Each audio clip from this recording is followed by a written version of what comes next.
Bonjour à tous, j'espère que vous êtes en forme. Voici le délicieux dessert, la tarte tatin, avec des étapes simples, des mesures exactes. Un délicieux dessert à réaliser, c'est un régal. Voici les détails de la recette. Commençons par les ingrédients. Je vais réaliser la tarte tatin avec la pâte feuilletée, quand vous pouvez la réaliser avec la pâte brisée quand vous voulez. J'ai besoin de 300 g de sucre cristallisé, 150 g de beurre, 2 cuillères à soupe d'eau du robinet, 1 cuillère à soupe de cannelle moulue que vous pouvez remplacer par la vanille, un demi-citron et quelques pommes. Je vais vous montrer mon astuce pour savoir la quantité de pommes qu'il vous faut pour le moule que vous allez utiliser pour cuire cette tarte tatin. Voici comment je procède.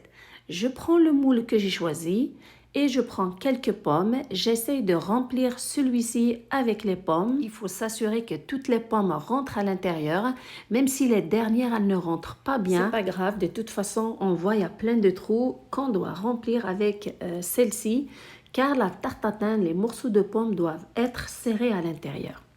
Surtout, tapissez votre moule s'il est en métal avec un papier cuisson pour que la tarte soit facile à démouler. Je commence par enlever la peau des pommes, donc éplucher toutes les pommes.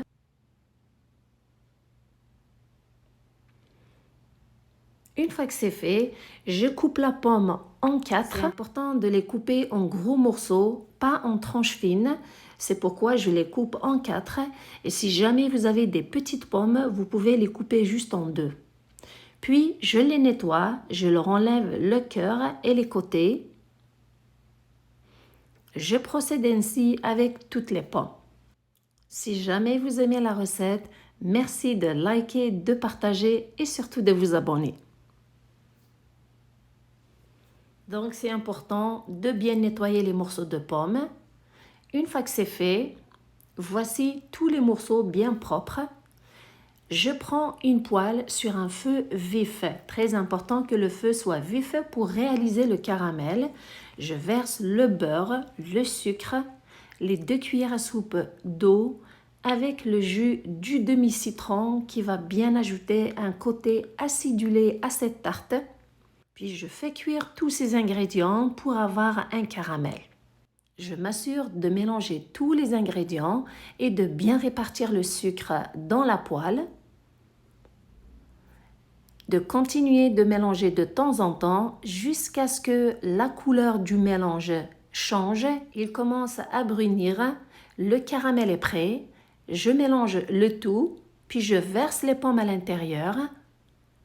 Directement, j'ajoute la cannelle. Alors, personnellement, on aime beaucoup la cannelle. J'ai mis une bonne cuillère à soupe. Si vous n'aimez pas trop la cannelle, vous pouvez vous contenter juste d'une demi-cuillère à soupe.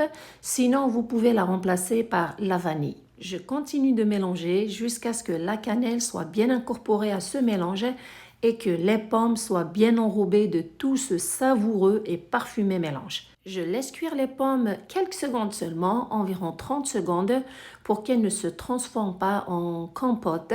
Le but, c'est juste de les enrober de ce mélange et de les laisser l'absorber un petit peu. Juste après ces 30 secondes, j'éteins le feu et je retire la poêle. Je les laisse reposer environ 15 minutes avant de cuire la tarte tatin. Pendant ce temps, je m'occupe de la pâte feuilletée que je retire de son emballage.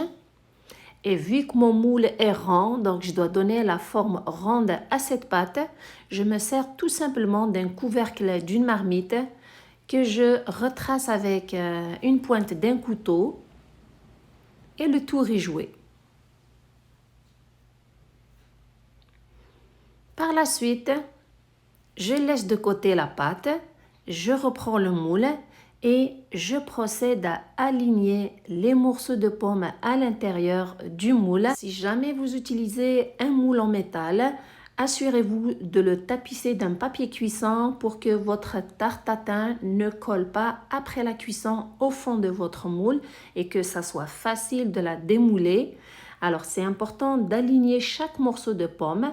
Et dans la tarte tatin, il faut s'assurer de bien tasser, de bien serrer les morceaux à l'intérieur pour que la tarte soit bien ronde et bien confectionnée. Surtout, c'est important de ne pas trop cuire les pommes dans le caramel pour que ça soit facile de les manipuler au moment de les placer à l'intérieur du moule et aussi pour qu'ils ne se cassent pas.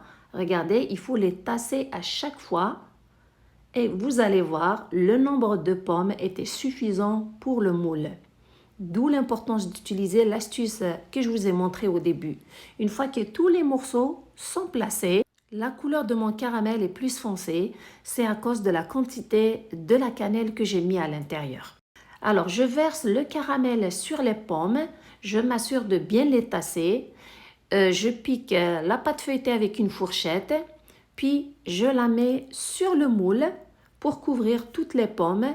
Surtout, je m'assure de la faire rentrer sur les côtés. C'est important de le faire pour qu'elle couvre toutes les pommes. Et je me sers d'une fourchette pour m'assurer qu'elle soit bien rentrée sur les côtés. Le four est préchauffé à 180 degrés Celsius, 350 degrés Fahrenheit. Je fais cuire la tarte au milieu du four, surtout je mets un trou au milieu pour sortir la vapeur. Après 45 minutes au four, la tarte est cuite, je l'ai retirée. Après un certain temps de repos, je m'assure de bien décoller le contour avec un couteau avant de la démouler. Regardez, ça se démoule facilement. La tarte tatin est prête avec une belle couleur, elle est bien cuite. Les pommes sont fondantes, le caramel est parfumé à la cannelle avec un arrière-goût acidulé. C'est un délice. Elle se déguste bien surtout avec une boule de crème glacée à la vanille. C'est un régal. J'espère que la recette est à votre goût. J'espère surtout que vous allez l'essayer. Merci de me suivre. Prenez soin de vous et à la prochaine.